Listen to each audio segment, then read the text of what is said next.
শামু 4 দিনের জায়গায় আজ 5 দিন যাবৎ বাবার বাড়ি আছে। আদি রেগে বোম হয়ে আছে। গতকাল থেকে ওর সাথে কথা বলে না। আজ সকালে আসার কথা। আদি রুমে পায়চারি করছে। আজ আর অফিসে যাবে না। রাগের মাথায় যদি উল্টো পাল্টা কিছু করে ফেলে তাই বাড়িতেই আছে।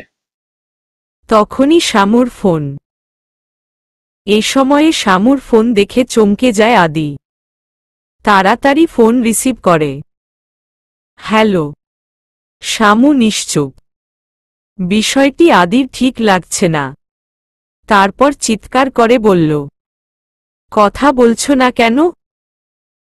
আই থিংক তুমি আরো কিছুদিন থাকার পাইতারা করো। ডোন্ট টেল মি যে তুমি আজ আসছো না। শামু একটা ঢুক গিলে বলল, আদি রাগ করো না প্লিজ। অনেক দিন পরে এসেছি, সবাই অনেক জোর করছে। তাই কি সবাই জোর করছে? সবার কথা বলছো তুমি আর আমি কি? আমি কেউ না।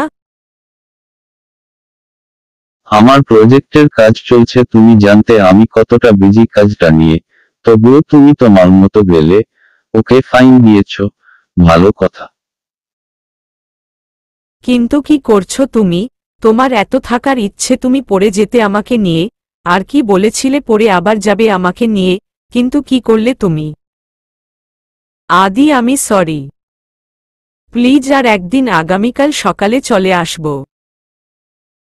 আদি রাগে শক্ত করে জানালার পর্দা মুঠো করে ধরে রেখেছে।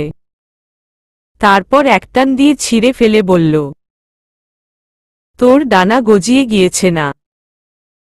অনেক উড়ছিস তুই। দাঁড়া আমি আসছি তোর ডানা কাটতে। আদি প্লিজ আমার। আদি খট করে ফোন কেটে দিল। সামান্তা ভয় জমে যাচ্ছে। ওর ভয় আদিকে নিয়ে না, বরং আদি যদি এখানে এসে উল্টো পাল্টা কিছু করে বসে।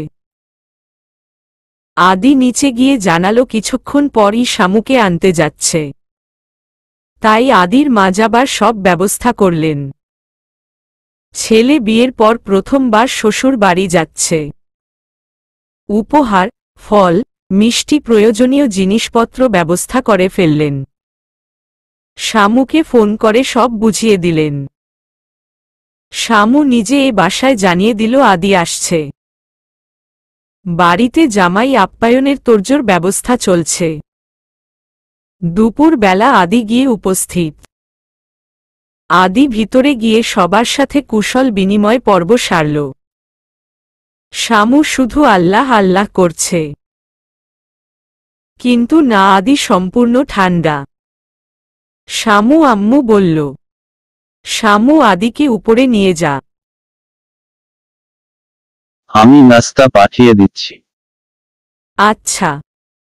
শামু আদির দিকে তাকিয়ে নিজের রুমের দিকে যাচ্ছে। আদিও ওকে অনুসরণ করছে। শামুর বুক টিপটিপ করছে। আদি যে একটা হাঙ্গামা করবে সেটা শিওর। রুমে ঢুকতেই আদি দরজা লাগিয়ে লক করে দিল। শামু ঘুরে দাঁড়াতেই আদির রক্তবর্ণ চেহারা দেখল। চোখ লাল হয়ে আছে। আদি শামুর দুবাহু চেপে ধরে চোয়াল শক্ত করে বলল, কি বলে এসেছিলি? কি বলে দিয়েছিলাম তোকে? আসলে তোকে আসতে দেওয়াই ঠিক হয়নি। শামু কাচুমাচু হয়ে বলল। আদি চুপ, একদম চুপ, কথা বলবি না। তুই একটা মিথ্যেবাদী। তুই তো ভালো করেই আমাকে জানিস। তুই জানিস না আমি তোকে ছাড়া এতদিন থাকতে পারবো না। আমি জানি, কিন্তু এরাও তো পরিবার। এদের চাওয়া পাওয়া নিয়েও তো আমাকে ভাবতে হবে। সবাই খুব মন খারাপ করছিল। মন খারাপ করলে আজীবন থেকে যাবি? হু, বিয়ে হয়েছে এখন, আমার বাড়ি তোর সব। বাপের বাড়ি আসবি, দুদিন থাকবি ব্যাস। একা এসে এতদিন থাকছিস, জামাই ছাড়া। তোমাকে তো বলেছিলাম। কি বলেছিলি?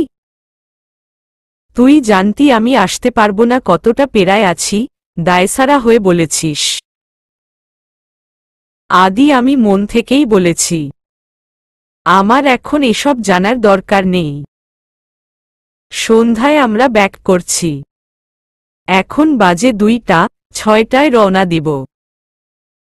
এতক্ষণে যত কথা, যত ব্যথা সব বাড়ির মানুষের সাথে শেয়ার কর। তারপর প্যাকিং কর। আজ প্রথমবার এসেছো, এভাবে চলে গেলে সবাই কি বলবে? I don't care. আমরা আজই যাচ্ছি। তুই যদি না যাস থাক, মানা করব না, আমি চলে যাব। ঠিক আছে, চলে যাব তোমার সাথে। ছলছলে চোখে আদি শামুকে ছেড়ে দিল। শামু নিচে চলে গেল। কিছুক্ষণ পর নাস্তা নিয়ে এসে দেখে আদি ফুল স্পিডে ফ্যান ছেড়ে শার্টের বোতাম সব খুলে খাটে বসে আছে। শামু বুঝতে পারল ওর গরম লাগছে। তাই ট্রে রেখে ওয়াশরুমে গিয়ে তোয়ালে ভিজিয়ে এনে আদির গলা মুছতে গেলেই আদি সরিয়ে দেয়। শামু আবার মুছতে যায়। আদি এক ঝাটকায় সরিয়ে দেয়। তারপর বলে, এত ভালোবাসা দেখাতে হবে না, এতদিন এই ভালোবাসা কই ছিল? শামু থমকে যায়। তারপর আবার জোর করে মুছতে যায়। আদি কিছু বলতে যাবে তখনই শীতল কণ্ঠে বলে, এত রাগ করছো কেন? তোমার কথা তো মেনেই নিয়েছি, ঢাকা ব্যাক করছি। তাহলে এমন করছো কেন? তোমার কষ্ট আমাকে স্পর্শ করলেও আমার কষ্ট তোমাকে কেন স্পর্শ করে না? কেন তুমি স্বার্থপরের মতো নিজের কথাই কেবল ভাবো? আমার কথা একটু ভাবতে পারো না? আদি আর কিছু বলল না। শামু ওর পুরো শরীর মুছে দিয়ে ঘরের দক্ষিণের জানালা খুলে দিল। ঝড়ের বেগে বাতাস আসছে। আদি অবাক হয়ে সেদিকে চেয়ে রইল। পুরো ঘর মুহূর্তেই ঠান্ডা হয়ে গেল। যাকে বলে আল্লাহর রহমত। শামু মিষ্টি হেসে বলল, এমনই আল্লাহর রহমত। আমার রুমে ফ্যান ছাড়া লাগে না। সব সময় আল্লাহর রহমত বহে। দুপুরের খাবারের পর শামু ওর আম্মুকে চলে যাওয়ার কথা বলতেই ওর আম্মু শকড। কি বলছিস, জামাই এতদিন পর এলো, আর তুই বলছিস আজকেই চলে যাবি? আমি আদির সাথে কথা বলবো। আম্মু বলে লাভ হবে না। ও একটা প্রজেক্ট নিয়ে অনেক বিজি আছে। এত ব্যস্ততার মধ্যে শুধু আমাকে নিতে এসেছে, থাকার জন্য আসেনি। অন্য সময় আসব। তবুও আম্মু প্লিজ বাদ দেও, মেয়েকে বিয়ে দিয়েছ, সে এখন পর হয়ে গেছে। আসবে, দুদিন থাকবে এই। শামুর আম্মু শামুর চোখে অভিমান দেখতে পেল। ওর ভিতরে যে ঝড় বইছে বুঝতে পারছে। তুই অনেক বদলে গেছিস শামু, নিজেকে আড়াল করতে শিখে গেছিস। তোর চঞ্চলতাও হারিয়ে গেছে। শামু এবার ডুকরে কেঁদে ওঠে। আম্মুকে জড়িয়ে ধরে বলে, তোমাদের শামু বিলীন হয়ে গেছে আম্মু। কাঁদে না, বোকা মেয়ে, কাঁদিস কেন? শোন, আদি তোকে চোখে হারায় তাই এমন পাগলামি করে। দেখিস না, কাজ ফেলে তোকে নিতে ছুটে এসেছে। তিনি শামুকে সান্ত্বনা দিচ্ছেন। শামুকে জড়িয়ে তিনি দীর্ঘশ্বাস ফেলে। অবশেষে শামু আদির সাথে বাসায় ফিরে। শামু শাশুড়ি মায়ের সাথে টুকটাক কথা বলে নিজের ঘরের দিকে পা বাড়াল। ফ্রেশ হয়ে চাদর জড়িয়ে শুয়ে পড়ল। রাতে খাবে না বলে দিয়েছে। কেউ যেন না ডাকে। কিছুক্ষণ পর আদি শামুর পাশে বসে ওর মাথায় বিলি কাটছে। শামুর এই মুহূর্তে আদিকে প্রচণ্ড বিরক্ত লাগছে। এত কষ্ট দিয়ে এখন সোহাগ দেখাচ্ছে। তাই হাত সরিয়ে দিয়ে বিরক্তিকর মুখে বলল, প্লিজ বিরক্ত করো না, ভালো লাগছে না। আমি তোমাকে বিরক্ত করছি? আমাকে এখন তোমার বিরক্ত লাগছে? বাহ ভালো। বলেই আদি উঠে চলে গেল। আদি যে রাগ করল সেটা শামু বুঝতে পারল, কিন্তু এ নিয়ে বিন্দুমাত্র মাথা ব্যথা নেই। চাদরটা মাথা পর্যন্ত তুলে শুয়ে পড়ল। জার্নির কারণে ক্লান্তিতে কখন ঘুমিয়ে পড়েছে। হঠাৎ মাঝরাতে ঘুম ভেঙে গেল। পাশ ফিরে আদিকে খুঁজছে, কিন্তু আদি নেই। শামু উঠে বসে বিছানা দেখে বোঝাই যাচ্ছে এখানে কেউ শোয়নি। শামু উঠে ওয়াশরুম চেক করল, সেখানেও নেই। বারান্দার দরজা খোলা। বারান্দায় গিয়ে কোমরে হাত দিয়ে দাঁড়িয়ে পড়ল। আদি বারান্দায় বেডে শুয়ে আছে। উফ, এই ছেলেকে নিয়ে পারি না, এত অভিমান। আমি রাগ করেছি কই, আমার রাগ ভাঙ্গাবে তা না, নিজেই অভিমান করে বসে আছে। জীবনটা তেজপাতা। শামু আদির পাশে গিয়ে জড়িয়ে ধরে শুয়ে পড়ল। আদিকে জড়িয়ে ধরতেই আদি বলল, কেন এসেছ এখানে? শামু চমকে গেল। মনে হচ্ছে ভূত দেখেছে। এই তুমি এখনো ঘুমাওনি? না, ঘুম আসছে না।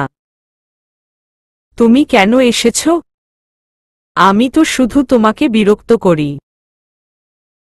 আদি তুমি কবে বুঝবে আমাকে? কেন বুঝো না? তুমি আমার সাথে কি ব্যবহার করেছ ভুলে গেলে? আমি তোমার ব্যবহারে কষ্ট পেয়েছি। বাড়ি থেকে এসেছি, মন খারাপ ছিল। আর তুমি এ নিয়ে উল্টো রাগ করে আছো? তাহলে কার সাথে রাগ করব? তুমি জানো না তোমাকে ছাড়া আমার সব শূন্য লাগে। তবুও কেন এতদিন থাকলে? আরও থাকতে চাইলে? তুমি তো আমাকে একটুখানিও মিস করনি। কে বলেছে করিনি? মিস করেছি, কিন্তু থাক, আর বলতে হবে না। কি মিস করেছ জানা আছে? তুমি জানো তুমি অনেক স্বার্থপর, শুধু নিজেরটা বুঝো। নিজেরটা বুঝবো না তো রাস্তার মানুষেরটা বুঝবো? আর নিজের মানে কি? আমি তোমার খেয়াল রাখি না? হ্যাঁ রাখো। আচ্ছা বাদ দেও। ঘুমাও, অফিস আছে তোমার। আজকে অফিসে যাওনি? হুম। এভাবে কেটে গেছে আরও অনেক সময়। সামান্তার ফার্স্ট ইয়ার এক্সাম শেষ, তাই ভার্সিটি অফ। বাসায় বেকার কি করবে? আদিকে বলেছিল পরীক্ষার পর একসাথে ওদের বাড়িতে যাবে, কিন্তু আদি যে সিন ক্রিয়েট করেছে তাতে শামুর আর ইচ্ছে হয় না। শামু ভাবছে রুমের ডেকোরেশন চেঞ্জ করবে। তাই শুরু হলো। নিশি আর শামু মিলে সব পছন্দ করল। তারপর ডেকোরেশন শুরু। আদি অফিস থেকে এসে রুমে ঢুকে এ কার রুম? আমার রুম তো না, ভুলে অন্য রুমে এসে পড়েছি। তখনই চোখ গেল বেডের সাথে দেয়ালে বর্ষর করে ঝুলানো ওদের বিয়ের ছবিটা। বিভিন্ন জায়গায় ওদের ছবি। না, সবই তো ঠিক আছে। তার মানে আমার রুমই। ফ্রেশ হয়ে এসে দেখে শামু বেডে বসে পা ঝুলাচ্ছে। শামুকে দেখে হালকা হেসে বলল, আমি তো ভেবেছিলাম ভুল করে অন্য কারো রুমে চলে এসেছি। তুমি তো দেখছি আমার রুম পুরো পাল্টে দিয়েছ। চিনাই যাচ্ছে না। শামু ভ্রু কুঁচকে বলল, তোমার রুম মানে? বিয়ের পর ছেলেদের আর নিজের রুম থাকে না, বউয়ের হয়ে যায় সব। পুরো রুমের সবকিছুর মালিক সে। সো এই রুম আর এই রুমের সবকিছুর মালিক থুরি মালকিন আমি। তুমি গেস্ট।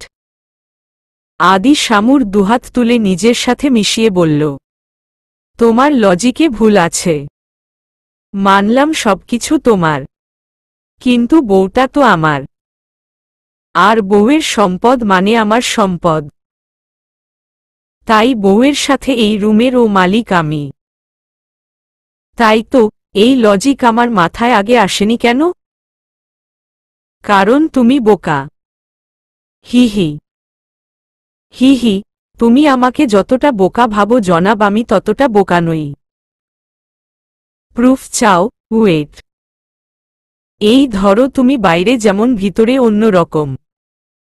বাইরে হাসি খুশি সাদাসিধা বাচ্চা একটা ছেলে দেখাও, কিন্তু ভিতরে খুবই চালাক প্রকৃতির মানুষ। যেমন তেমন চালাক নয়, ভয়ঙ্কর চালাক। কোনো কিছুতেই তোমার কিছু যায় আসে না, নিজেরটা ঠিক থাকলেই হলো। আর এই যে এত ভালোবাসা দেখাও তুমি, তোমার ভালোবাসার চাইতে পাগলামি বেশি। তুমি বলতে চাও আমি তোমাকে ভালোবাসি না? বাসো না? কে বলেছে বাসো? তবে ভরসা করো না, অনেক ইনসিকিউর ফিল করো, বেঁধে রাখতে চাও। জানো তো অতিরিক্ত কোনো কিছুই ভালো না। বাট আমি ভিতরে যেমন বাইরে তেমন। তুমি আমার ভিতর বাহির দুটোই জানো, একদম খোলা মেলা বই। কিন্তু আমি তোমার ভিতরটা এখনো উঠে পারিনি, তুমি উঠে দেওনি। আমি শক্ত মনের হলেও আমারও কিছু দুর্বলতা আছে, যেখানে আঘাত করলে আমি শত শত টুকরো হয়ে যাব, যার টুকরো খোঁজেও পাওয়া যাবে না। আমি ধ্বংস হয়ে যাব। তার মধ্যে অন্যতম দুর্বলতা তুমি। তুমি যদি আমাকে ছেড়ে দেও তবে আমি। শামু, কি বলছো? আমি তোমাকে ছেড়ে দেওয়ার কথা কল্পনাও করতে পারি না, এসব ভাবতেও চাই না। আমার দম বন্ধ হয়ে আসে। তুমি আমাকে ছাড়বে না। তোমার উপর আমার সে বিশ্বাস থাকলেও তোমার রাগ জেদের উপর আমার বিশ্বাস নেই। তুমি রাগের বশে যা খুশি করতে পারো। ভালোবাসার কাছে হারলেও রাগের কাছে তুমি হারবে না, সেটাই আমার ভয়। অনেক ভয় হয় জানো তো। আদি আর কিছু ভাবতে পারছে না। সত্যি এই রাগ ওর জীবন ধ্বংস করে দিবে না তো? দ্বিতীয় বর্ষের ক্লাস শুরু হয়েছে 1 সপ্তাহ ধরে। ক্লাস শেষে জাহ্নবী শামুকে বলল, দোস্ত, আমার একটু তোর হেল্পের প্রয়োজন। হ্যাঁ, বল।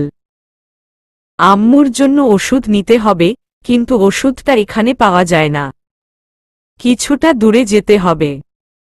আমার একা যেতে ইচ্ছে করছে না, তুই সাথে চল না প্লিজ।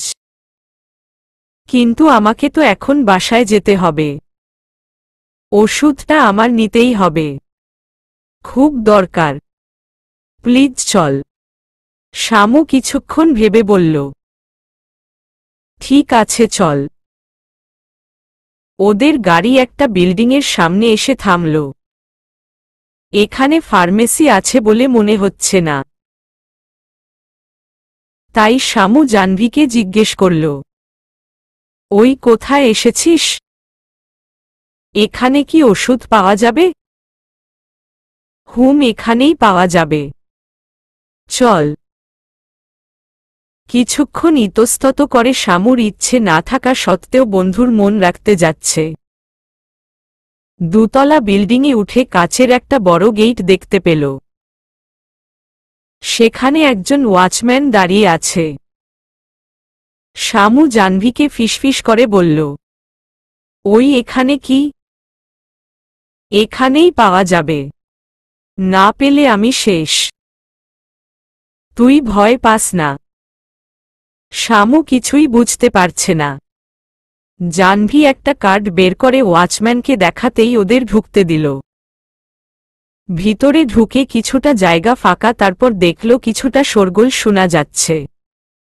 শামু জাহ্নবীর হাত চেপে ধরে, জান, আমার ভয় লাগছে। কোথায় এসেছি? আগে জানলে আমি আসতাম না। বেকুব, ভয় পাচ্ছিস কেন? ভিতরে যাব, কথা বলে নিয়ে চলে আসব। কিসের মেডিসিন বলতো? জাহ্নবী কিছুটা হেসে বলল, তুই বুঝবি না, নাম শুনলে হার্ট অ্যাটাক করবি, তাই চুপচাপ থাক। চারদিকে অনেক ছেলে মেয়ে, সবাই মডার্ন ড্রেস পরা, হইহুল্লোড় করছে, গান বাজছে। শামু বুঝে গেল ও কোনো ক্লাবে আছে। কিন্তু এই ক্লাবে কি নিতে এসেছে জাহ্নবী? জাহ্নবীকে কিছু জিজ্ঞেস করার আগেই জাহ্নবী ওকে দাঁড়াতে বলে কয়েকজন ছেলে মেয়ে একটা টেবিলে গোল করে বসে আছে তাদের দিকে এগিয়ে গেল। সেখানে গিয়ে কথা জোরে দিল। কি বলছে শামু শুনতে পারছে না। শামু ঠায় দাঁড়িয়ে আছে, ওর খুব ভয় লাগছে। কিছুক্ষণ পরে আর না পেরে জাহ্নবীকে ডাকতে লাগল, কিন্তু জাহ্নবী চিন্তিত ভঙ্গিতে কি যেন বলছে ওদের সাথে। শামুর কথা শুনছেই না। কিছুক্ষণ দাঁড়িয়ে থেকে জাহ্নবীকে ফোন দিল, কিন্তু রিসিভ করছে না। কত মানুষজন ওকে ওভারটেক করে যাচ্ছে, শামুর আর ভালো লাগছে না। চলে যাওয়ার সিদ্ধান্ত নিল, কিন্তু ওখান থেকে বেরিয়ে গেইটের সামনে যেতে নিলেই একটা ছেলে ওর সামনে এসে দাঁড়ায়। কি যেন বিড়বিড় করে বলছে। শামুর বিষয়টি ভালো ঠেকেছে না, তাই অন্য পাশে গিয়ে দাঁড়াল। কিন্তু ছেলেটা সেখানেও চলে গেল। ওর কাছে গেলেই শামু দুহাতে জোরে ধাক্কা মেরে ফেলে দেয় ছেলেটাকে। ছেলেটা এতে ক্ষেপে যায় আর আজেবাজে কথা বলতে থাকে। শামু কিছুটা ঘাবড়ে যায়। ওর সামনে আরও দুজন ছেলে এসে দাঁড়ায়। এমন একটা জায়গায় তিনজন নেশাগ্রস্ত মানুষের সাথে লড়াই করা ওর পক্ষে সম্ভব নয়। তাই উল্টো দিকে হাঁটা ধরে ওরাও ওকে ফলো করছে। শামুর হাত পা, শরীর কাঁপছে, পা আটকে যাচ্ছে বারবার। সামনে একটা ওয়াশরুম দেখতে পেয়ে দৌড়ে ঢুকে যায় ভিতরে। ছেলেগুলোও দৌড় দেয়, কিন্তু ততক্ষণে শামু দরজা লক করে ফেলছে। শামুর ভয় সারা শরীর কাঁটা দিয়ে উঠছে। ওরা দরজা ধাক্কাচ্ছে। শামু তাড়াতাড়ি জাহ্নবীকে ফোন দিল। কিন্তু জাহ্নবী ফোন তুলছে না। মেসেজ করেও কাজ হচ্ছে না। এদিকে ওরা দরজা ধাক্কাচ্ছে, মনে হচ্ছে ভেঙে ফেলবে। শামুর মাথা কাজ করছে না। ও আদিকে ফোন করল। এদি জানতে পারলে ওকে খুন করবে, তবুও এখন আদির চেয়ে ওরা বেশি ডেঞ্জারাস। আদিকে ফোন দিতেই রিসিভ করল। আদি অফিস থেকে বাসায় ফিরছে। হ্যালো শামু। শামু কাঁদতে কাঁদতে বলল, কোথায় তুমি? আদি শামুর কান্না শুনে ব্রেক কষে বিচলিত হয়ে জিজ্ঞেস করল, শামু কি হয়েছে জান, আমার কাঁদছ কেন? আদি আমি বিপদে পড়েছি। শামুর কথা শুনে আদি ঘাবড়ে গেল। শামু কি হয়েছে, কোথায় তুমি?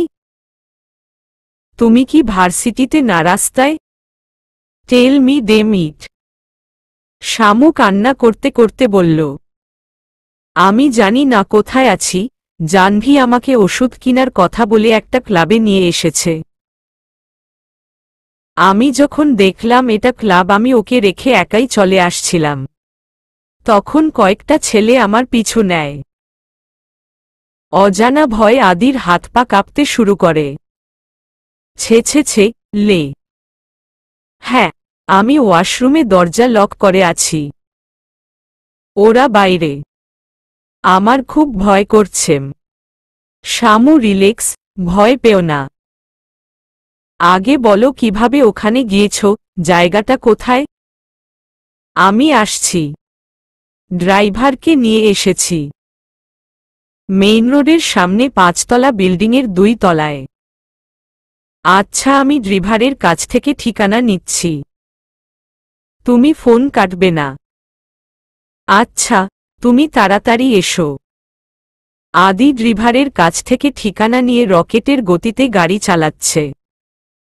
ড্রাইভারকে বলছে ক্লাবের যেতে, কিন্তু কার্ড ছাড়া ওনাকে ঢুকতে দিচ্ছে না। ছেলেগুলো দরজার বাইরে থেকে নানান কথা বলছে। আদি এত স্পিডে গাড়ি চালাচ্ছে, তবুও মনে হচ্ছে রাস্তা শেষ হচ্ছে না। শামুর সাথে ফোনে কানেক্টেড ছিল।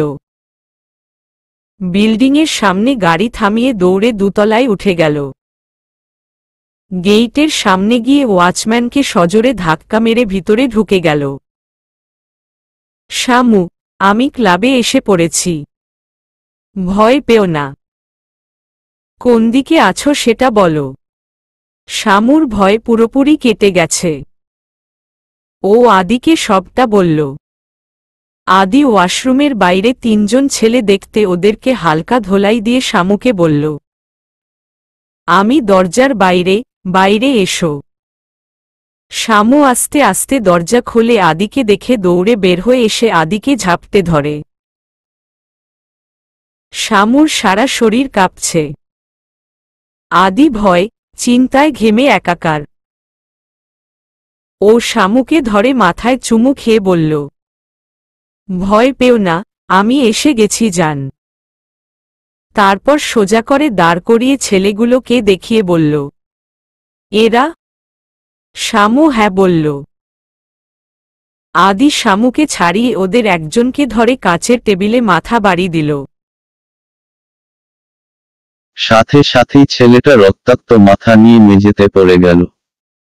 বাকি দুইজনকে ধরে দেয়ালে আঘাত করে চিৎকার করে বলল, কুকুরের বাচ্চারা, তোরা আমার বউয়ের দিকে হাত বাড়িয়েছিস, বাজে নজর দিয়েছিস, তোদের চোখ তুলে নিব। ততক্ষণে ভিড় জমে গেছে। মারামারি এক পর্যায়ে কিছু লোক আদিকে ওদের থেকে দূরে সরাচ্ছে। ভিড় ঠেলে জাহ্নবী এলেই আদি ওকে দেখে তেলে বেগুনে জ্বলে উঠে। ওর গালে সজারো একটা থাপ্পড় মেরে বলে, তোকে যদি আর শামুর আশেপাশে দেখি কেটে কুচি কুচি করে ফেলব, মনে রাখবি। বলেই শামুকে টানতে টানতে বেরিয়ে গেল। চৌধুরী বাড়ির লিভিং রুমে পিনপতন নীরবতা বিরাজমান। সবাই বসে আছে আর শামু মাথা নিচু করে ভয় ভয় তাকাচ্ছে। আদি হাতের মুঠো শক্ত করে এদিক সেদিকে পায়চারি করছে। মাঝে মধ্যে কপালে আঙ্গুল ঘষছে যাতে রাগটা কমাতে পারে। আদি নীরবতা ভেঙে বলল, বাবা বুঝতে পারছো কি সাংঘাতিক বন্ধু পাতিয়েছে? ওই মেয়ে ড্রাগস খায়। ড্রাগস নিতে ক্লাবে গিয়েছিল আর সেখানে শামু নাচতে নাচতে চলে গেছে। আদির বাবা বলল, ও তাও বলছে ও এসবের কিছুই জানে না। ওকে মায়ের মেডিসিনের কথা বলে জোর করে নিয়ে গিয়েছে। যাবে কেন? কত বড় অঘটন ঘটতে যাচ্ছিল বুঝতে পারছ? শামুর পাশ থেকে নিশি বলল, ভাইয়া, শামু তো ঠিক আছে। এখন আরও কে বকাবকি করিস না। আসার পর থেকেই বকে যাচ্ছিস। এমনিতেই ভয় পেয়ে আছে। আদির বাবা বলল, হ্যাঁ, অনেক হয়েছে। বলছে তো ভুল হয়েছে আর এমন হবে না। এবার ছাড় মেয়েটাকে। আদির মা বলল, শামু যা ফ্রেশ হয়ে নে। শামু আর চোখে তাকাতেই আদি হনহন করে উপরে চলে গেল। শামুও পিছু পিছু হাঁটা ধরল। আদি কপালে হাত দিয়ে চোখ বন্ধ করে বেডে শুয়ে আছে। গভীরভাবে কিছু ভাবছে। শামু আস্তে আস্তে ওর কাছে গিয়ে বসে ওর চুলে হাত বুলিয়ে বলল, তুমি কি এখনো রেগে আছো? আদি হাত সরিয়ে চোখ মেলে বলল, নো। কেন, এখন কি আমাকে বকবে? না মানে সবসময় তো এমনি করো। আমার রাগ কমলে তোমার রাগ দেখানো শুরু হয়। শামু আদির মাথায় মাথা ঠেকিয়ে বলল, না, কারণ এবার দোষ আমার ছিল। আদি একটানে শামুকে বুকে মিশিয়ে নিয়ে বলল, জানো কত ভয় পেয়েছিলাম আমি। আমার হাত পা ঠান্ডা হয়ে আসছিল। আমার মনে হচ্ছিল আমি আর তোমার কাছে ফিরতে পারব না। অনেক ভয় পেয়েছিলাম। থাক, ভুলে যাও এসব। কিছুক্ষণ পর, শামু: আমি ভাবছি আমরা বেবি নিব। বেবি? আদি, কি বলছো তুমি? আমার পড়াশোনা। আইনো তোমার গ্র্যাজুয়েশন শেষ হয়নি, বয়স 20 হয়নি, আমার 27 হয়নি, কিন্তু আমার বেবি চাই। প্লিজ না করো না, সব ব্যবস্থা হয়ে যাবে। পড়াশোনার কোনো ক্ষতি হবে না। আমার এক ফ্রেন্ডের বেবি হয়েছে, অনেক কিউট। ওকে দেখে তোমারও ইচ্ছে হচ্ছে, তাই তো? আচ্ছা, ঠিক আছে। রিয়েলি? চলো বেবির নাম ঠিক করি। আমি ঠিক করে ফেলেছি, আমার প্রথম মেয়ে হবে, আর আমাদের প্রিন্সেসের নাম হবে আদিবা। আদির মেয়ে আদিবা। ওয়াও, ওকে, ডান। সরি বেব, এখন আমিও বেবি চাইনি, কিন্তু তোমাকে ঘরবন্দি করার এর চেয়ে ভালো কোনো ওয়ে নেই। আমি চাই তোমার লাইফ আমার পরিবার আর এই বাড়ির মধ্যে সীমাবদ্ধ থাকুক। আর একমাত্র বেবিই পারে তোমার স্টাডি বন্ধ করে বাসায় রাখতে। তোমাকে নিয়ে আমি কোনো রিস্ক নিতে চাই না। 1 সপ্তাহ পর রাতের বেলা, আদি লিভিং রুমে ওর মা বাবার সাথে বসে আছে। আহনাফ চৌধুরী বুঝতে পারছে গুরুতর কিছু। বাবা, শামু আর স্টাডি করবে না? কি? হ্যাঁ, আমি চাই না শামু আর স্টাডি করুক। আদি, তোর মাথা ঠিক আছে? শামু এসব বলেছে? ও বললেও আমি শুনব না। না, শামু বলেনি, আমি বলেছি। আমি চাই না ও আর পড়ুক। ওর বাইরে যাওয়ার দরকার নেই। আদি, তুই ওই সামান্য ঘটনার জন্য এমন করছিস? আমি তোর এই অন্যায় আবদার মেনে নিব না। বাবা আমার বউ, আমি ডিসিশন নিব। আদি, শামু আমার মেয়ে, ওর সাথে কোনো অবিচার আমি হতে দেব না। চিৎকার শুনে সবাই ড্রয়িং রুমে চলে এলো। শামু সিঁড়িতে দাঁড়িয়ে সব শুনেছে। শামু এগিয়ে এসে বলল, আদি, তুমি এই ডিসিশন নেওয়ার আগে আমাকে জিজ্ঞেস করেছ? আমি তোমার ভালোটাই ভেবেছি। এত ভালোই ভেবেছ যে আমার স্বাধীনতা ক্ষুণ্ণ করছ? আমাকে ঘরবন্দি করতে চাইছ? আমি বলেছি তুমি আর পড়বে না, ব্যাস পড়বে না। আদি, আমি তোমার স্ত্রী, দাসী নই। তুমি যা বলবে তাই মেনে নিব। তোমার অনেক অন্যায় আবদার এতদিন মেনে এসেছি, টু শব্দ করিনি, কিন্তু তুমি আজ অনেক বাড়াবাড়ি করছ। অন্যায় আবদার? তুমি? হ্যাঁ, নয়তো কি? এটা করো না, ওটা করো না। পার্টিতে যাবে না, বাপের বাড়ি বেড়াবে না, তাহলে সারা জীবন থেকে যাও। কোচিংয়ের স্যার ফোন করেছে কেন? ওই কোচিংয়ে আর পড়বে না, কাঁদবে না, কাঁদলে খুন করে ফেলব, তাই আর তোমার সামনে কাঁদিনি, আড়ালে কেঁদেছি। কিন্তু সে কান্না তোমাকে স্পর্শ করেনি কখনো। অনেক কাঁদিয়েছ, কষ্ট দিয়েছ, এখন ফ্রেন্ড ড্রাগস নেয় তাই আমি পড়ব না।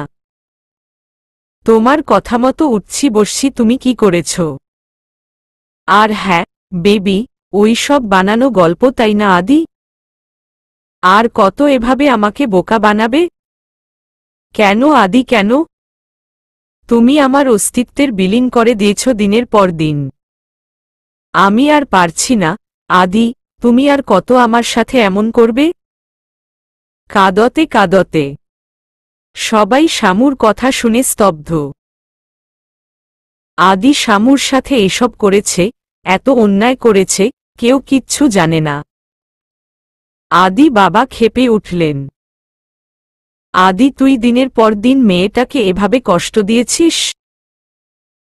তুই এত বড় অমানুষ? তুই আমার ছেকে? তোর জন্য এই পরিবারের জন্য কি না করেছে ও? আমি ওর হাসবেন্ড, আমার জন্য করবে না তো বাইরের লোকের জন্য করবে? কার জন্য করবে তুমি শামু? আদি, তুমি শিখ। তোমার সাথে কোনো সুস্থ মানুষ থাকতে পারে না। কি বললে? শামুর দিকে তেড়ে গিয়ে, তোর মতো অমানুষ ওকে ডিজার্ভই করে না। অসভ্য ইতর ছেলে। আমি নিজের হাতেই ওর জীবনটা নষ্ট করেছি। তাই নাকি শামু?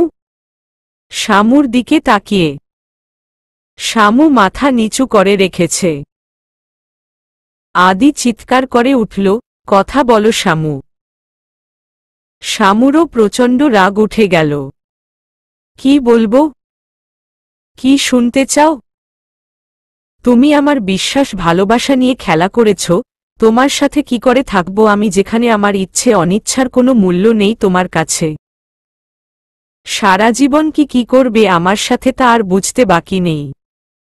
এমন করলে কিভাবে থাকবো তোমার সাথে?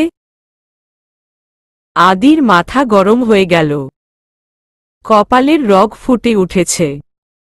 মাথায় রক্ত টগবগ করছে। কি বললি তুই, আমার সাথে থাকা যায় না?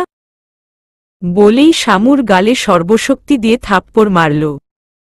শামু ছিটকে পড়ে গেল।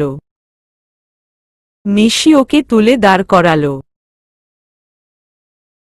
সাথে সাথেই আদির বাবা আদির দুগালে দুটো থাপ্পড় দিল। পুরো বাড়ি স্তব্ধ হয়ে গেল। শামু ঘটনা বুঝতে পেরে ডুকরে কেঁদে ওঠে। কুলাঙ্গার, বদমাইশ ছেলে, তুই এসব করছিস ওর সাথে এতদিন?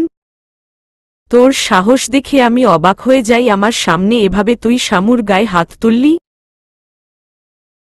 কোনো পাপে যে তুই আমার ছেলে হয়ে জন্ম নিয়েছিলি, আর দ্বিতীয় পাপ করেছি তর মতো কুলাঙ্গারের সাথে শামুর মতো মেয়েকে বিয়ে দিয়ে। ওর সাথে অনেক বড় অন্যায় করে ফেলেছি। এই অপরাধের ক্ষমা হয় না।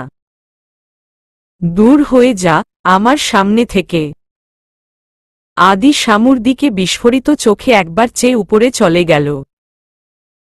শামু আদির পিছনে যেতে নিলেই আদির বাবা ওকে আটকে দেয়। তুই আজকে আর ওর আশেপাশে যাবি না। গেস্ট রুমে থাকবি।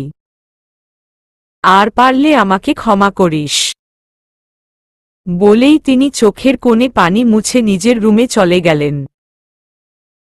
শামু বাবার কথা অমান্য করতে পারেনি। তাই একবার উপরের দিকে চেয়ে নিচের গেস্ট রুমে চলে গেল। আদি অনেক রাত পর্যন্ত রুমে পাইচারি করছে। শামুর আসলে ওর সাথে কঠোর বোঝাপড়া আছে। কিন্তু শামু আসেনি। মাঝরাতে আদি কাউকে ফোন করে বলল, আগামীকাল সকালের ফ্লাইটে সিডনির টিকিট কনফার্ম করতে। আর্জেন্ট। তারপর উকিলকে ফোন করে বলে, ডিভোর্স পেপার রেডি করুন। আগামীকাল সকালেই সব রেডি চাই। আমি ইমেইল করে ডিটেইলস পাঠিয়ে দিচ্ছি। তারপর ফোন রেখে দিয়ে বলল, আমার সাথে থাকা যায় না। তাহলে থাক তুই তোর মতো। ঘুম ভাঙতেই শামুর মাথাটা চিনচিন করছে। সারারাত ঘুম হয়নি। প্রচুর কেঁদেছে, তাই মাথা ভারের সাথে প্রচণ্ড ব্যথা। মাথা চেপে ধরে উঠে বসে ঘড়িতে সময় দেখে লাফিয়ে উঠল। 9:44। সকালের দিকে ঘুমিয়েছে, কখন চোখ লেগে এসেছে। বিছানা থেকে নেমে ফ্রেশ হয়ে বাইরে যেতেই একজন সার্ভেন্ট এসে একটা বড় খাম দিয়ে গেল। শামু কিছুই বুঝতে পারছে না কে দিল এটা, তাই সার্ভেন্টকে জিজ্ঞেস করল, এটা কার? কে দিয়েছে? আদি স্যার পাঠিয়েছে। শামু বুঝতে পারছে না কিসের খাম দিবে আদি এত সকালে। শামু আর কিছু না বলে উপরের দিকে একবার চেয়ে খামটা খুলে ধপ করে মেঝেতে বসে পড়ল। দুচোখ বেয়ে অঝোর ধারায় পানি পড়ছে। শামু জোরে চিৎকার করে উঠল। ওর চিৎকার শুনে সবাই হন্তদন্ত হয়ে ছুটে এলো। আদির বাবা, মা, বোন সবাই এসে হাজির। সবাই জিজ্ঞেস করছে কি হয়েছে, কিন্তু ওর মুখ দিয়ে কোনো কথা বের হচ্ছে না। নিশি ওকে টেনে উঠানোর চেষ্টা করছে কিন্তু তুলতে পারছে না। ওর হাতে থাকা কাগজগুলো হাতে নিল। তাতে একটা চিঠি আর আদির সাইন করা ডিভোর্স পেপার। নিশির হাত থেকে পেপারটা পড়ে গেল। সবাই স্তব্ধ হয়ে ডিভোর্স পেপারের দিকে চেয়ে আছে। নিশি চিঠিটা খুলে জোরে জোরে পড়া শুরু করল। আমার সাথে থাকা যায় না, তাই না? মুক্তি দিয়ে দিলাম, আজীবনের জন্য মুক্তি দিয়ে দিলাম। আমি চলে যাচ্ছি, আর কোনো দিন ফিরব না। তুমি আমার ভালোবাসার কোনো দাম দেওনি, শুরু পাগলামিটাই দেখেছ। এখন দেখো আমাকে ছাড়া কতটা ভালো থাকতে পারো। তুমি আমাকে ভেঙে কয়েক টুকরো করেছ, আর আমি তোমাকে শত টুকরো করে দিয়ে গেলাম। নিজের টুকরোগুলো হাতড়েও খুঁজে পাবে না। শেষ কথা, আমি তোমাকে ঘৃণা করি, খুব ঘৃণা করি। বিদায়। আদির খোঁজ করে জানা গেল সকালে বাসা থেকে বেরিয়ে গেছে। নিশি ফোনে বারবার ট্রাই করছে কিন্তু সুইচ অফ। শামু কিছু না বলে পেপারগুলো নিয়ে উপরে চলে গেল। আদির মা নিশি শামুর পিছু পিছু গেল। শামু দরজা বন্ধ করে দিয়েছি। বাইরে থেকে দরজা ধাক্কাচ্ছে। নিশি আপু প্লিজ আমাকে একটু একা থাকতে দেও। শামু আবারও চিঠিটা খোলে। চোখের পানিতে চিঠিটা ভেসে যাচ্ছে। সামান্য একটা কথার জন্য এত বড় শাস্তি দিলে আদি? এত ঘৃণা করো এত? আমি বলেছি থাকা যায় না, কিন্তু এটা তো বলিনি তোমার সাথে থাকব না। এটা তো একবারও বলিনি। কেন এমন করলে আদি? আমি শুধু তোমাকে বুঝাতে চেয়েছিলাম। এতদিন তোমার সব কথা মেনে চলেছি, ভালোবেসেছি, তার কি কোনো মূল্যই নেই? এভাবে আমাকে ছেড়ে চলে যেতে পারলে তুমি? শামু চিঠিটা বুকে জড়িয়ে হাউমাউ করে কাঁদছে। আহনাফ চৌধুরী কপালে হাত দিয়ে বসে আছে। আদির মা কাঁদছে। নিশি পাইচারি করছে আর বারবার চেষ্টা করছে আদির খোঁজ করার, কিন্তু পারছে না। বাবা মাকে উদ্দেশ্য করে বলল, ভাইয়া এটা কি করল? রাগ অভিমান হয়েছে, কিছুদিন না হয় দূরে থাকতে পারত, কিন্তু ডিভোর্স? আহনাফ চৌধুরী আদির মাকে উদ্দেশ্য করে বলল, দেখছ কি ছেলে পেটে ধরেছ? বাবার উপরের ক্ষোভ বউয়ের উপর দেখাল। আমি থাপ্পড় মেরেছি, দু-চার কথা বলেছি। শামুকে ওর সাথে বিয়ে দিয়ে ভুল করেছি এসব বলেছি, তাই শামুকে তার শাস্তি দিল। ওকে আমি কোনোদিন ক্ষমা করব না। ও আমার ছেলেই না। শামু আমার মেয়ে হয়েই এ বাড়িতে আজীবন থাকবে। ওর মতো ছেলের দরকার নেই আমার। কেউ কোনো কথা বলছে না। শামু নিচে নামছে। ওকে দেখে বুঝাই যাচ্ছে কোথাও যাচ্ছে। সবাই উঠে দাঁড়াল।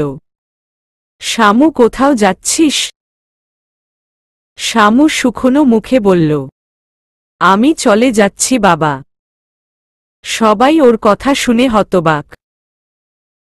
নিশি বলছে, শামু কি বলছিস, তুই পাগল হয়ে গেছিস? আমি ঠিকই আছি। ডিভোর্সের পর কোনো মেয়ে শ্বশুর বাড়ি থাকে? তাই আমি চলে যাচ্ছি। আদির বাবা, না তুই কোথাও যাবি না, তুই আমার মেয়ে। তুই এখানেই থাকবি। আদির মা, শামু তুই যাস না, আদির আগের মাথায় এসব করেছে, দেখবি ঠিক চলে আসবে। না মা, আদির আগের মাথায় করেনি, ভেবেচিন্তে করেছে। চিঠি পড়ে বুঝনি। ওর আমার উপর রাগ হয়েছে, ও রাগ করে কোথাও চলে যেতে পারত, কিন্তু তা করেনি, আমাকে একবারে ওর জীবন থেকে বের করে দেওয়ার ব্যবস্থাও করে গেছে। তাহলে আমি এখানে কেন থাকব? কিসের টানে থাকব? আদির বাবা। শামু, তুই কোথাও যাবি না। আমাকে আটকিও না। আমার এখানে অনেক কষ্ট হচ্ছে, দম বন্ধ হয়ে আসছে। আমার জন্য আর কঠিন করো না। আমাকে তোমরা ক্ষমা করে দিও। আমি অনেক কষ্ট দিয়েছি তোমাদের। মাফ করে দিও। তোমরা আমার জন্য যা করেছ তার ঋণ আমি কোনোদিন শোধ করতে পারব না। ভালো থেকো। শামু বেরিয়ে গেল। হাজার চেষ্টা করেও কেউ ওকে আটকাতে পারেনি। আদি যাওয়াতে ওরা যতটা না ভেঙে পড়েছে তার চেয়ে বেশি শামুর জন্য ভেঙে পড়েছে। মেয়েটার জীবন ধ্বংস হয়ে গেল। শামু গাড়িতে বসে আছে। চোখের পানি বাঁধ মানছে না। ওড়না দিয়ে বারবার চোখের পানি মুছে নিচ্ছে। এ শহর ওকে এত স্বপ্ন দেখিয়ে ওর সাথে এমন প্রতারণা করবে ভাবতে পারেনি। অতিরিক্ত কোনো কিছুই নাকি ভালো না। অতিরিক্ত ভালোবাসা, জেদ, রাগ, বিশ্বাস, ইগো, লোভ। লোকে বলে অতিরিক্ত জিনিস মানুষের জীবনে দুঃখ ডেকে আনে। আর সেটা যদি অতিরিক্ত রাগ হয় তাহলে তার ফলাফল অতি ভয়াবহ। অতিরিক্ত রাগ জীবন ধ্বংস করে দেয়। রাগের বশে নেওয়া একটা ভুল ডিসিশন সব তছনছ করে দেয়। जिनके दामियन गुजरी थी अभी कैल तक यह मेरी जिंदगी लो उन बहों को ठंडी चौको हम भी कर चेल अलविदा अलविदा ए बी विदा मेरी रहेन अलविदा मेरी ससे कहती है अलविदा अलविदा अलविदा अब कहना और किया जब ट्यून के दिया अलविदा। গাড়ি গিয়ে শামুদের বাসার গেইটের সামনে থামল। নিজেকে মৃত মনে হচ্ছে। গাড়ি থেকে নামার শক্তি পাচ্ছে না। শরীরে শক্তি সঞ্চয় করে গাড়ি থেকে নেমে ভাড়া মিটিয়ে গেইটের সামনে দাঁড়িয়ে রইল। গেইট খোলা। ভিতরটা দেখা যাচ্ছে। শামু ধীর পায়ে হেঁটে যাচ্ছে।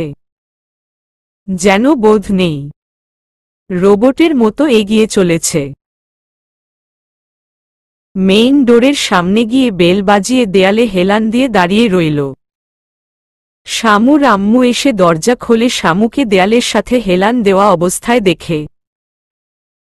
ওর চোখমুখ শুকনো। চুলগুলো এলোমেলো, কেমন বিধ্বস্ত লাগছে। ওর মায়ের বুক ধক করে উঠল। উদ্বিগ্ন হয়ে বলল, শামু, কি হয়েছে? শামু মায়ের দিকে শান্ত চাহনি দিয়ে হুট করেই জড়িয়ে ধরে জোরে জোরে কেঁদে দিল। শামুকে কিছুতেই শান্ত করা যাচ্ছে না। ভিতরে নিয়ে বসিয়ে শামুর আব্বুকে ফোন করে বাসায় ডেকে আনে।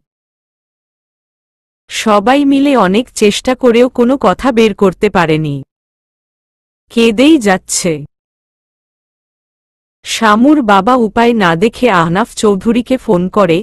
তিনি সবটা বলেন না, শুধু বলেন আদি আর শামুর মধ্যে ঝামেলা হয়েছে। কোনো মুখে বলবেন সবটা।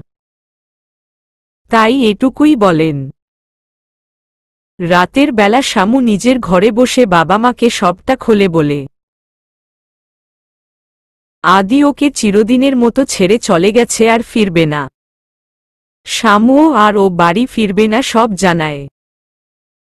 শামুর বাবা রেগে গিয়ে আদির বাবাকে ফোন করতে গেলে শামু বাধা দেয় আর বলে ওদের কোনো দোষ নেই। শামুর মা শামুকে জড়িয়ে কেঁদেই চলেছে। সেদিন রাতে এক বুক কষ্ট নিয়ে মায়ের কোলে ঘুমিয়ে পড়ে। শামু খাওয়া নাওয়া সব ছেড়ে ঘরেই পড়ে থাকে। চার দেয়ালে নিজেকে বন্দী করে নিয়েছে। কারো সাথে কথাও বলে না।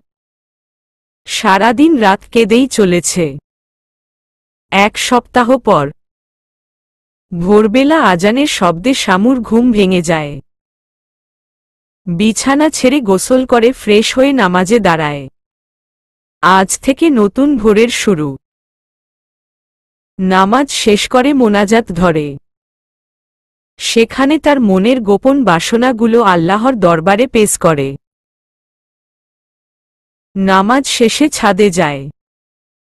চারদিকে আলো ফুটছে। পাখিরা কিচিরমিচির করছে। স্নিগ্ধ বাতাস বইছে। বাতাসেরা শামুকে ছুঁয়ে যাচ্ছে। টপে ফুটে থাকা ফুলগুলো ছুঁয়ে ছুঁয়ে দেখছে। অন্যরকম ভালো লাগা কাজ করছে। রেলিং ধরে দাঁড়ায়। আকাশের দিকে চেয়ে বলে, আদি, আজকের পর আমি আর তোমার জন্য কাঁদব না, তোমার জন্য কষ্ট পাব না। আজ থেকে আমার নতুন জীবন শুরু। আমি তোমাকে বলেছিলাম তুমি আমাকে ছেড়ে দিলে আমি ধ্বংস হয়ে যাব, আর তুমি সেই পয়েন্ট ব্যবহার করেছ। তুমি ভেবেছিলে আমাকে ধ্বংস করে দিবে, কিন্তু না, আমি সেটা হতে দিব না। আমিও ভালো থাকব। তুমি আমাকে ঘৃণা করো, তাই না? ঠিক আছে, তাই করো। কারণ তুমি আমাকে কখনো ভালোবাসোনি। ভালোবাসলে তুমি এটা করতে পারতে না। আমিও আর তোমাকে নিয়ে ভাবব না। হে মাবুদ, তুমি আমাকে শক্তি দেও, এমন কিছু করো যাতে আমার জীবনে বেঁচে থাকার শক্তি যোগায়। আমাকে লড়াই করার সাহস দেয়। আমাকে শক্তি দেও। আমার বেঁচে থাকার শক্তির উৎসর সন্ধান দেও। মনে শান্তি দেও। সকাল 10টা। শামু আহনাফ চৌধুরীকে ফোন করল। আসসালামু আলাইকুম বাবা। ওয়ালাইকুম আসসালাম। কেমন আছিস? জি ভালো। আপনি? দীর্ঘশ্বাসের শব্দ। বাড়িটা কেমন যেন হয়ে গেছে। মনে হচ্ছে কেউ মারা গেছে। শামু কিছুক্ষণ চুপ থেকে বলল, আমার তোমার একটা সাহায্যের প্রয়োজন। আমার ভার্সিটির ট্রান্সফারের ব্যবস্থা করে দিন। আমি পড়াশোনা কন্টিনিউ করতে চাই। আমি চাইলেই হোস্টেল কিংবা অন্যভাবে পড়াশোনা চালিয়ে যেতে পারতাম, কিন্তু আমি আর ওই শহরে ফিরতে চাই না। আদির বাবা দীর্ঘশ্বাস ছেড়ে বলল, আচ্ছা, আমি ব্যবস্থা করে দিব। তোর খুশিতেই আমি খুশি। তোর বাবাকে বলিস আমাকে মাফ করে দিতে। ভালো থাকবেন। নিজের খেয়াল রাখবেন। শামু নিজ শহরের ভার্সিটিতে ভর্তি হয়ে গেল। শুরু হলো নতুন পথচলা। নিজেকে অনেকটা গুছিয়ে নিয়েছে। পড়াশোনা করছে। নিয়মিত ভার্সিটি যাচ্ছে। তবে শরীর ঠিক যাচ্ছে না। ইদানিং মাথা ঘুরায়, কিছু খেতে ইচ্ছে করে না, গা মেজমেজ করে।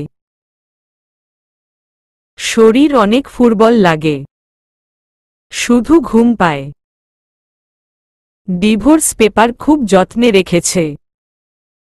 অনেকবার সেখানে সাইন করার চেষ্টা করেছে, কিন্তু সাহসে কুলোয়নি।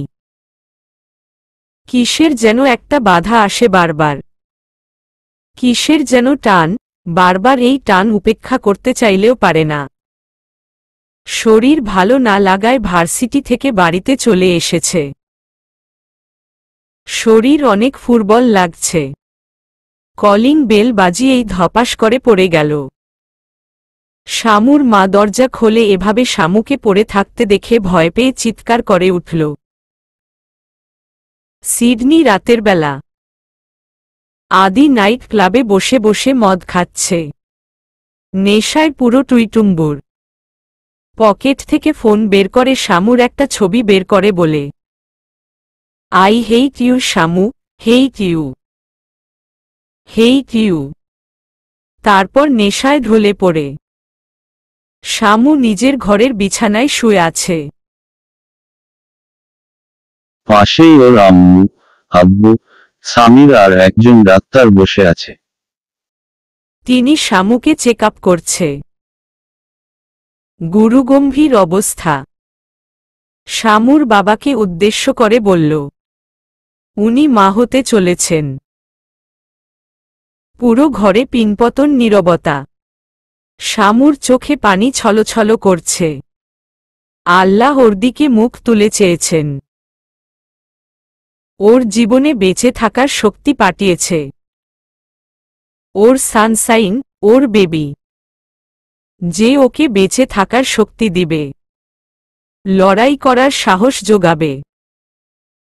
কিন্তু ওর মা বাবার মুখ দেখে কিছু বোঝা যাচ্ছে না। কেমন চুপসে আছে। তাতে কি শামু তো খুশি? শামু, তুই কি হ্যাপি? মায়ের এমন প্রশ্নে শামু অবাক হয়ে গেল। কি বলে এসব? ও প্রেগন্যান্ট। ও মা হতে চলেছে, ছোট্ট একটা বাচ্চা আসবে। ওকে মা বলে ডাকবে, আরও খুশি হবে না? শামু উল্টা প্রশ্ন ছুড়ে দিল। কেন আম্মু, আমার সময় তুমি আমাকে নিয়ে হ্যাপি ছিলে না? মেয়ের এমন প্রশ্নে শামুর মা শামুর বাবার দিকে চাইল। শামুর বাবা বলল, তুই হ্যাপি থাকলেই আমরা হ্যাপি, তবে ওদের এই নিউজটা দেওয়া দরকার। কাদের? তোর শ্বশুর বাড়ি, ওদের বাচ্চা, ওরা জানবে না? সামান্তা অবাক হয়ে বলল, ওদের বাচ্চা? ওদের বাচ্চা নয়, এটা আমার বাচ্চা, আমার বেবির ভাগ আমি কাউকে দেব না, ও শুধু আমার থাকবে। আমার বেঁচে থাকার অবলম্বন ও। আদি আমাকে ঘৃণা করে। ও আমাকে ডিভোর্স দিয়ে গেছে। ও যদি জানতে পারে বেবির কথা যদি আমার কাছে থেকে নিয়ে যায়, তখন আমি কি করব? কিভাবে বাঁচব আব্বু? আমি মরে যাব। আমার কাছে এই বেবি ছাড়া আর কিছু নেই। আদি বিয়ে করতে পারবে, ও বেবি হবে, ফ্যামিলি হবে, আমার কি থাকবে? আমার উপর একটু দয়া করো, রহম করো আব্বু। কাঁদতে কাঁদতে। শামু, তুই কাঁদছিস কেন?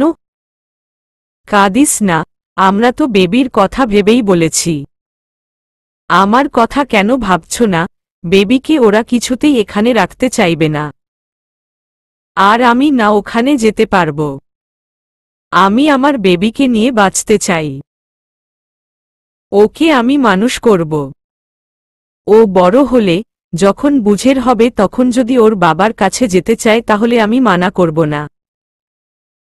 কিন্তু ওকে এখন আমার চাই। আমি বড্ড একা আম্মু। শুধুমাত্র 3টা বছর আমার আর বেবির দায়িত্ব নেও, আমার গ্র্যাজুয়েশন শেষ হলেই আমি জব নিয়ে দূরে কোথাও চলে যাব। শামুর বাবা অবাক হয়ে বলল, শামু, কি বলছিস এসব? আমি সারা জীবন তোর আর বেবির দায়িত্ব নিব। তুই এসব কেন ভাবছিস? আমি কি দায়িত্ব নিতে ভয় পাই? বাবা, আমি তোর। তুই আমার কলিজার টুকরো। তোর জন্য সব করতে পারবো আমি। আমার কসম লাগে আব্বু, কেউ যেন না জানে। আচ্ছা, আচ্ছা, কেউ জানবে না। তুই উত্তেজিত হোস না। রিল্যাক্স। কেউ জানতে পারেনি বেবির কথা। তবে শামুর প্রেগন্যান্সি আর ডিভোর্সের খবর শুনে পাড়াপড়শিরা নিজ পয়সা খরচ করে ঢাকঢোল বাজিয়ে একজন থেকে আরেকজনকে নানা কথা বলে বেড়াচ্ছে। পাড়া পড়শিদেশের যা কাজ আর কি। ইনিয়ে বিনিয়ে নানান কথা বলা। সামনে কেউ বলতে পারে না, কেননা ওই এলাকায় শামুর বাবার যথেষ্ট নামডাক আছে। কিন্তু অগোচরে বলে বেড়ায়। লোভে পড়ে বড়লোকের ছেলের সাথে বিয়ে দিয়েছে। সেই ছেলে দুদিন ফুর্তি করে প্রেগন্যান্ট করে ছেড়ে দিয়েছে। এইসব কথার 10টা উত্তর শামুর কাছে আছে, কিন্তু বলতে ইচ্ছে করে না। বাড়িতে আত্মীয় স্বজনরা এসে সহানুভূতি দেখাতে আসে। এসব আর সহ্য হয় না শামুর। ও ওর পড়াশোনা, বেবির যত্ন নিয়ে বিজি থাকে। আর অবসরে পেটে হাত দিয়ে বেবির সাথে সুখ দুঃখের কথা বলে কাটায়। দেখতে দেখতে আদি আর সামান্তার বিচ্ছেদের 5 বছর কেটে গেছে। শামু কক্সবাজারে জব করছে প্রায় 2 বছর।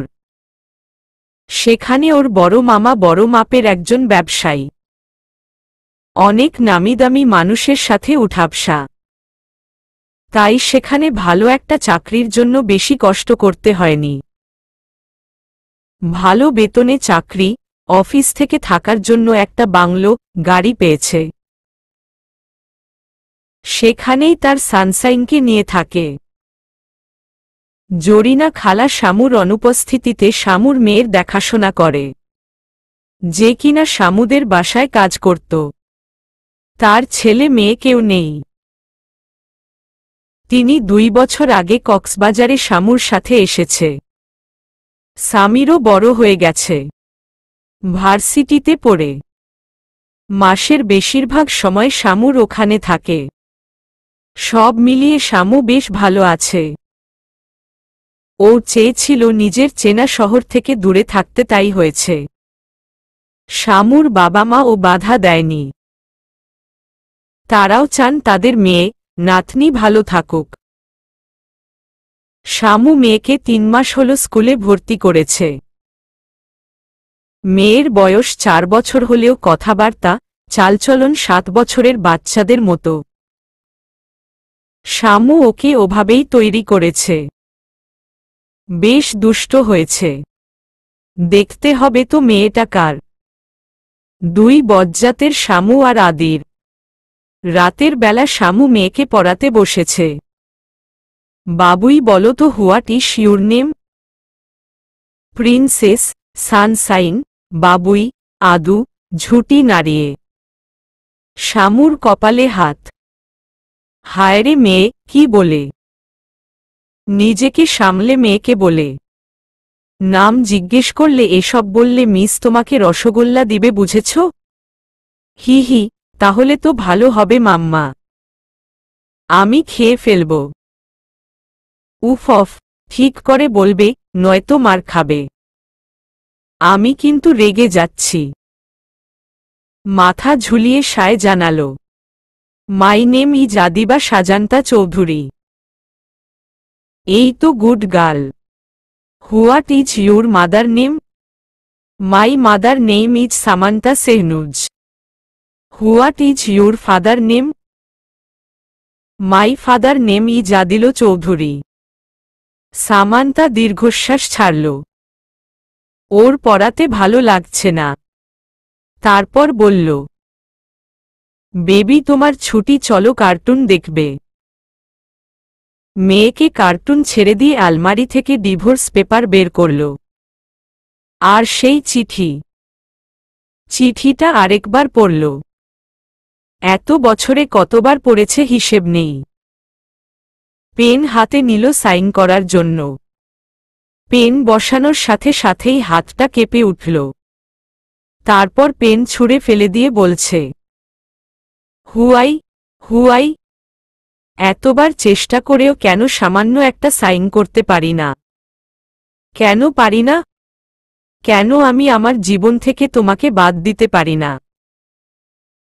তুমি তো পেরেছ, তবে আমি কেন পারছি না আদি?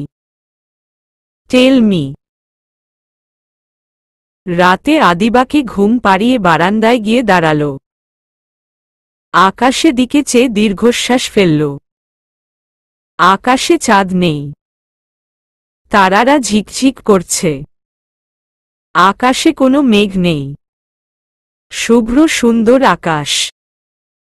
তাকে বলে দিও, তাকে বলে দিও, এখন আর আমি তাকে ভালোবাসি না, যেমন সেও বাসে না আমায়। তাকে বলে দিও, তার মিথ্যে প্রতিশ্রুতির পাহাড়ে চাপা পড়ে বহুকাল আগে মৃত্যু হয়েছে আমার। এখন আমার দেহ মৃত্যু উপত্যকা। সেখানে তার যাওয়া মানা। সেখানে আর ফুল ফোটে না। চাঁদ ওঠে না পূর্ণিমা রাতে। আমার ভীষণ জানতে ইচ্ছে হয় কাউকে ভেঙেচুরে মানুষ কিভাবে শান্তিতে ঘুমায়। কই, আমি তো পারি না। তাকে বলে দিও বিচ্ছেদের পর সবাই বেঁচে থাকে না, অনেকে বাঁচার চেষ্টা করে রোজ রোজ। যেমন আমি চেষ্টা করি তাকে ভুলে যাওয়ার। তাকে বলে দিও সে যেন ভুল করেও আমায় মনে না করে। জয়। সত্যিই আদি আমাকে তোমার মনে পড়ে না? হয়তো পড়ে না, নয়তো এত বছরেও কেন তুমি দেশে ফিরলে না? বাবা মায়ের জন্য ও তো ফিরতে পারতে। নিশ্চয়ই কোনো বিদেশিনীকে বিয়ে করে সুখে আছো। আমিও আছি, সুখে আছি। রোজ রোজ নিজেকে স্ট্রং প্রুফ করার জন্য লড়াই করি। আমার লাইফের সানশাইনকে নিয়ে ভালো আছি। তবে কি জানো, তোমাকে আজও ভুলতে পারি না। সারাদিনের ব্যস্ততায় তোমাকে ভুলে থাকার চেষ্টায় সফল হলেও এই একাকিত্ব রাতে তোমাকে বেশ মনে পড়ে। তাতে কি? সামান্তাভিমানী মুখ করে ঘরে গিয়ে আদিবাকে জড়িয়ে শুয়ে পড়ল। সিডনি। আদি কিচেনে থেকে কফি বানিয়ে বারান্দায় গিয়ে দাঁড়াল। তারপর কফিতে চুমুক দিয়ে ফোন বের করে। ফোনের লক খুলে স্ক্রিনের দিকে একদৃষ্টিতে চেয়ে আছে।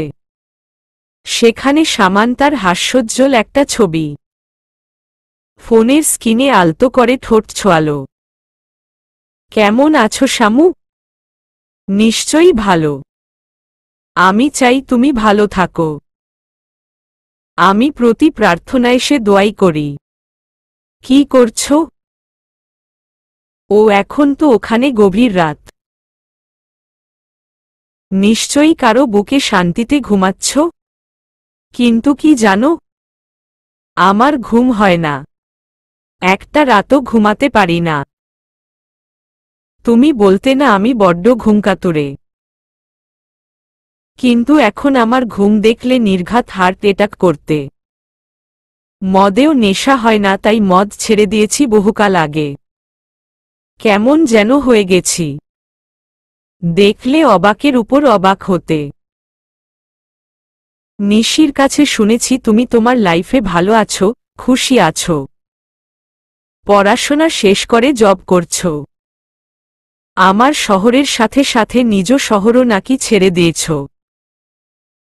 যাক, ভালো থাকো। ভালো থাকাই তুমি ডিজার্ভ করো। আমিও আছি আমার মতো। প্রতিদিন কল্পনায় তুমি এসে আমার সাথে কথা বলো। জানো, আজও সেই স্বপ্ন দেখি। একটা মেয়ে ছাদের নিচের দিকে ঝুঁকে আছে। তার ফেস দেখা যাচ্ছে না। পিঠের উপর আঁকাবাঁকা লালচে চুল। এক ভাগ নিচের দিকে ঝুঁকে পড়েছে। ফর্সা হাতে মেহেদি দেওয়া। আমি আজও তার চেহারা দেখার জন্য আকুবাকু করি। সে আমার দিকে ঘুরে ঘৃণার দৃষ্টি দেয়, যা আমি সহ্য করতে পারি না। আচ্ছা, তুমি কি আমাকে ঘৃণা করো? আমাকে কি তোমার মনে পড়ে না? আমিও নাকি বলছি, তোমার কি সে সময় আছে? নিজের সংসার নিয়ে ব্যস্ত আছো হয়তো।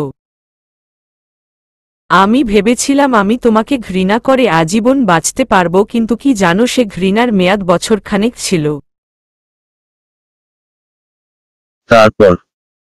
তারপর বুঝতে পারলাম আমি কি করেছি। নিজের জীবন নিজের হাতে ধ্বংস করে দিয়েছি। নিজের পায়ে নিজেই কুড়াল মেরেছি। তোমাকে কষ্ট দিতে গিয়ে নিজেকে খুন করেছি। তোমাকে কয়েকশো টুকরো করতে গিয়ে নিজেই কয়েক লাখ টুকরো হয়েছি। কিন্তু যখন বুঝতে পেরেছি তখন অনেক দেরি হয়ে গেছে। তোমার সামনে দাঁড়ানোর মতো সাহস আমার নেই। কিভাবে দাঁড়াবো? তোমার সাথে আমি অনেক অন্যায় করেছি। তোমার বলা কথাগুলো আমাকে অনেক কষ্ট দিয়েছিল শামু, আমাকে ক্ষতবিক্ষত করে দিয়েছিল। তুমি হয়তো তা দেখতে পাওনি। আদির চোখ বেয়ে পানি পড়ছে। হাতের তালু দিয়ে মুছে নিল। তারপর আবার বলল, তুমি ভালো থেকো, কিন্তু এ জীবনে আমার আর ভালো থাকা হবে না। কারণ আমার ভালো থাকার জন্য যে তোমাকে আমার ভীষণ প্রয়োজন। ভালোবাসি তোমাকে, খুব ভালোবাসি। আজীবন বাসব। ফোনটা পকেটে রেখে দিল। তারপর মেঝেতে হাঁটু গেড়ে বসে পড়ল। চিৎকার করে বলল, ভালোবাসি শামু। আদির ফোন বেজেই চলেছে। নিশি ফোন করেছে। নিশি কখনো ফোন করে না। আদি এত বছরে কারো সাথে যোগাযোগ রাখেনি। মাঝে মধ্যে নিশিকে ফোন করে বাড়ির খবর নেয়, কিন্তু নিশি নিজ থেকে কখনো ফোন করে না। হয়তো অভিমানে। আদি যখন ফোন করে তখন বোন হিসেবে ভাইকে অস্বীকার না করতে পেরে ফোন রিসিভ করে। নিশির বিয়ে হয়েছে, 2 বছরের একটা ছেলে আছে। ভাইয়া বাবা আবারও হার্ট অ্যাটাক করেছে। বিছানায় পড়ে আছে। জানি না কি হবে। এই নিয়ে 3 বার হয়ে গেছে। যদি দেখতে ইচ্ছে করে, বাবার প্রতি বিন্দুমাত্র ভালোবাসা, দায়িত্ববোধ থাকে, তবে আসিস। নয়তো তুই তোর মতোই থাক। বলেই ফোন কেটে দিল। এর আগেও অনেকবার নিশি যেতে বলেছে, কিন্তু আদির এক কথা, ওখানে আর ফিরবে না। আদি জোরে শ্বাস ফেলে কঠিন সিদ্ধান্ত নিল। আদি ব্যাক করবে তার বাবার জন্য। অনেক হয়েছে। চলবে।